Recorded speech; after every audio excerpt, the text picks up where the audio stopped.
अहिले म माछापुछ्रे गाउँपालिकाको खुर्चन भन्ने ठाउँमा रहेको छु।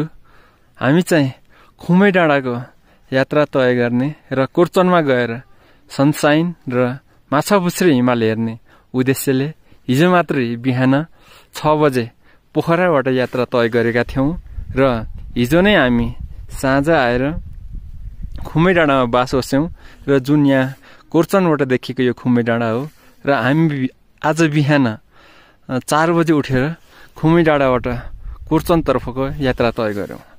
खुमै डाँडाबाट कुर्चन आउनको लागि चाहिँ 2 घण्टाको समय लाग्दो रहेछ र खुमै डाँडा आइसकेपछि बिहान 6 बजे सनराइज देखिन पाइँदो रहेछ र यहाँबाट धेरै हिमालहरू देख्न पाइन्छ। विशेष गरिकन चाहिँ यहाँबाट देखिने हिमालहरू मध्ये माछापुछ्रे हिमालका हिम श्रृङ्खलाहरू बढी देखिन्छन् र यहाँबाट देखिएको माछापुछ्रे हिमाल म तपाईहरुलाई देखाउँछु। यहाँभन्दा अगाडि एउटा बस्ती रहेको छ र हामी यो बस्तीको नजिकै छौं र यहाँ नजिकमा तपाईले देख्नु भएको यो हिमाल चाहिँ माछापुछ्रे हिमाल हो।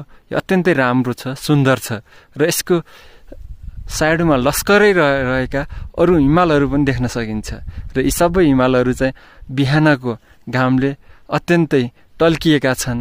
हिमाल टल्केको भने जस्तै यिनी हिमालहरू अत्यन्तै सुन्दर, रमणीय, आकर्षक र लोभलाग्दो देखिएका छन् र म तपाईलाई यहाँ रहेर यो कुर्चनबाट चाहिँ यो भिडियो गरिरहेको